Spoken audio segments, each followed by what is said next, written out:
So yun, good morning muli. Andito po muli ang lingkod sa TV page. Muling nagbabalik at narito muli tayo sa ating kusina. Maingay kasi doon sa kabila. May gumagawa ng bahay. So, muli, tayo magbibigyan ng reaction na tayo meron lang nakita na i-congrats lang natin, I-congrats natin itong sponsor.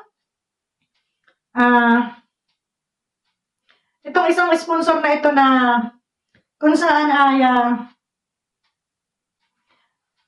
dati to sponsor ni Noex Angel, na talaga namang umpisa natin sa dulo. At ako'y natuwa dito sa sponsor na ito, no? At, ayan. Mamaya, ating muna. Kilala niyo ba ito? Ito po ay si Madam Anarita Reyes. Ayan, Madam, reactionan ko lang yung iyong video. Medyo natuwa ako dito sa sinabi mo, patungkol kay Lolo Pedring, So, dun sa mga namuhusga kay Federico, ito pakinggan natin, ito sinasabi ni Madam, no? Kasi makapagpapatunay siya kasi naandoon siya no? Or dito sa Bicol region. So, napaka-excited na nandito po tayo ngayon. And of course, hindi makumpleto ang araw natin kung hindi natin kasama yung mga taong sumusuporta at lalo na sa ating Kalingap communities. And of course, tingnan natin kung sino ating makasama sa amin, either sa Pilipinas man or very quick lang to. Live na, totoo talaga yung makikita ko lahat ng Kalingap angel, beneficiary, and of course, si Kuya Bal Santos Matubang na very simple yung human being na yung puso yun talaga tumutulong at gumagawa ng kabutihan. So, siya ay isang testimony na makapagpapatunay kung ano ang nakita niya sa loob ng Kalingap, sa hindi kagaya ng mga ibinabato nitong mga kritiko ni Kuya Bal, So, pakinggan natin. Ang isa siguro sa nagpa-shout out or highlight para sa kagabi, nung makita ko si Federico. Wow. So, everybody know him na anti-Kalingap before. Pero nakita ko iba ang itsura niya in person. Siyempre, mukhang bata, kakala niya lulong itsura niya, hindi. Look niya, batang-batang itsura at mabait in person. Kaya iba ang tao nakikita. Nakita ko iba itsura ko daw sa in person at saka sa dito sa channel na papanood nyo. So, hello Kuya Bro, thank you for watching. Ayan. So, ito kahit si Mama Narita nakapagpatunay na itong si Lolo Pid ay ibang-iba sa personal kaysa dito sa camera, no? Kahit ako, pag ako nakita niyo sa personal, ibang-iba po kaysa dito sa camera. Sa camera, mukha pa akong tao. Sa personal, mukha na akong tsaka. Sorry. So, mukha ng tsaka lola niyo. So, na-impress din si Ma'am Anarita Reyes, dito kay Lolo Pedring. Ano ka ngayon, tipo? Inggit ka, no? Inggit ka. Ayan. Wag mo na akong pagsilosan, Marami nang nagkaka-crush kay Lolo Pedring sa kanyang pagta-transform. Nung nasa inyo si Lolo Federico, si Paring Pedring, ay talaga mukhang senior citizen na, Pero nung nasa kamay na siya ng Kalingap, mukhang bumata siya, press na siya, at mukhang naligo na, Mukhang mabango na si Lolo Pedring.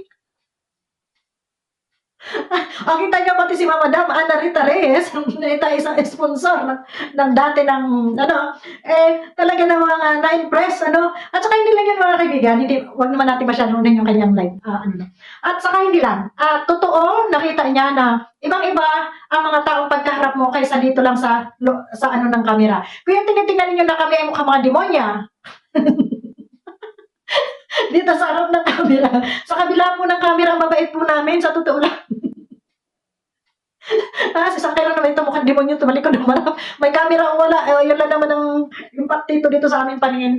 Sabi daw, hindi yan ang tip-tapin, So dito, nakita ni Anarita kung ano ang kaganapan sa loob ng Kalingap, Kung gaano kabuti doon si Kuya Bal, At si Kalingap Rang, at yung iba pa nating mga kasamahan na nandun. Pero hindi lahat mabait dyan doon sa oras na yun, lahat sila mababait. Alam na, magpakita sila ng kasamaan ng loob doon, Hindi naman, syempre, pipigilan nila yung kanilang mga kaanuhan, Ang tao po talaga, hindi natin masasabi, hindi natin masasabi na tunay ang kabaitan hanggat hindi natin nakakasama sa loob ng pamamahay, sa loob ng kung ilang araw. Kasi kung yun ng asawa mo di ba, matagal mo nang kasama sa bahay, may ugali pang hindi mo maintindihan, di ba? So, lahat tayo may ganong ugali. Kaya nga sabi ko sa inyo, ang aking ugali ay depende sa aking kaharap.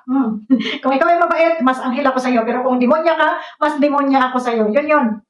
So, depende, depende ang aking ugali sa aking kaharap. Yun po ang aking pananaw. Depende po ang ugali ko sa aking kaharap. Kung ikaw ay mabait din ako. Kung hindi, ay hindi rin. Ganun lang tayo, Kaya hindi naman tayo santo, na kahit binato-bato ka na dyan, ay nakatayo ka lang, hindi ka gagalaw. So, yun. So, dito nakita ni Madam Anarita, pasalamat na lang ako, Madam Anarita, at ikaw ay dumirekta o pumunta sa Victory Ball na yan, na ginanap nila Kalinga Prab. Para nakita mo kung ano talaga yung mga mukha nila doon at yung kanilang mga pag-uugali, no? At saka yung ugali ng mga angels na tinulungan ni Kalinga Prab, no? Sa kanyang mga beneficiary. Naandyan lahat, di ba? Ang dami-daming beneficiary. So, doon sa nagtataka, no?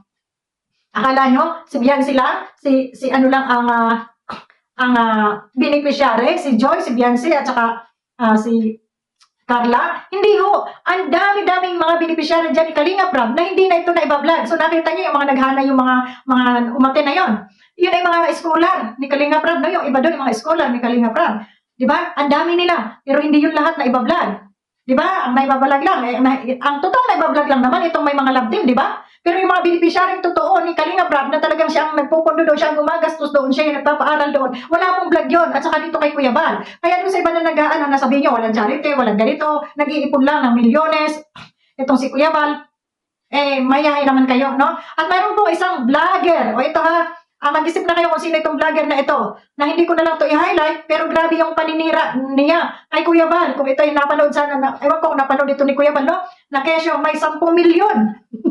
Nakakapunta ka. May 10 million daw na pondo si BSM na ibinulosa lamang. Yan po ay narayan sa kanyang vlog. Hindi ko na lang aanhin kung sino yung reactor na yon. Dahil itong reactor na ito ay sumakabilang bakod na. Pero doon niya na sinabi yung mga usapin yun para hindi nyo na ma-reactionan. Hindi ko na lang sasabihin sa inyo. Pero andun po yung video na yun. At talagang nakakapanggigil. Gusto kong patulan. Pero malalaking channel na kasi sila. At saka may mga kapit na sila. No? So ayun na natin ang gulo. Pero wala para sa atin na tayo nakakakilala kay Kuya Bal, walang katotohanan yung kanilang mga paninira na yun. So ito, maganda ito. Kaya ngayon, Madam Anarita Reyes, congratulations sa inyo dahil ikaw ay naka-recognize na rin bilang ano yun, reactor ba? Ano yun? At sana pag magbibigay ka or mag-aabot ka ng pagmamahal mo sa Kalingap, ay idirekta mo na kay Kuya Bal o kaya kay Kalinga Prab. Huwag mo na pong padaanin sa mga reaktor. Huwag mo na padaanin sa kung kanino na mga charity vlogger ko, no? Dahil para wala nang kasi pag kay Kuya Bal mo didirekta, ay alam natin iyan ay makakarating at maraming matutulungan ng inyong mga binibigay na pagmamahal ninyo, no? So, nakita natin, o kayo mismo nakita nyo na maraming beneficiary si Kalinga Prab at si Kuya Bal na hindi na ito na ibablog. At ito ay kanilang mga ang tawag nito, mga scholar, no? Mga scholar ng mga bataan ito. So, doon sa mga sponsor. Ayan, at patunay, buhay na saksi si Madam Anarita Reyes kung paano at gaano kababait ang mga nandoon sa dait or nasa Kalinga. No? Kaya huwag na po kayo magpa-scam. Kung kayo ay may mga pagmamahal na ibibigay, direktan nyo na po kay Kuya Bal at kay Kalinga Prab, no? So, ayun, natuwa lang ako at nakadalo kayo at talaga namang nakita ninyo at napatunayan na testimony ninyo dito sa inyong vlog. At dito nga ay nandito pa si Birador at saka si Kuya Brooks. Congratulations, maraming salamat kay Birador sa pagtanggap ng aming mga award. Excuse me. At sa mga kasamahan ko na nabigyan ng award at yung iba ay nagtalo-talo na at yung iba ay ayan, tuloy. Next mo natin yung kay Kuya July na kung saan hindi raw deserve ni Kuya July. Deserve po ni Kuya July. Ang siya ay maging top number 1 siya sa best reactor. Sa best reactor. Kaya, yun. Thank you and God bless po kay Madam Anarita Reyes at kung saan ka man paroroon ay naway lagi kayong safe sa inyong mga biyahe. Magandang maga at Happy New Year sa lahat. Bye-bye!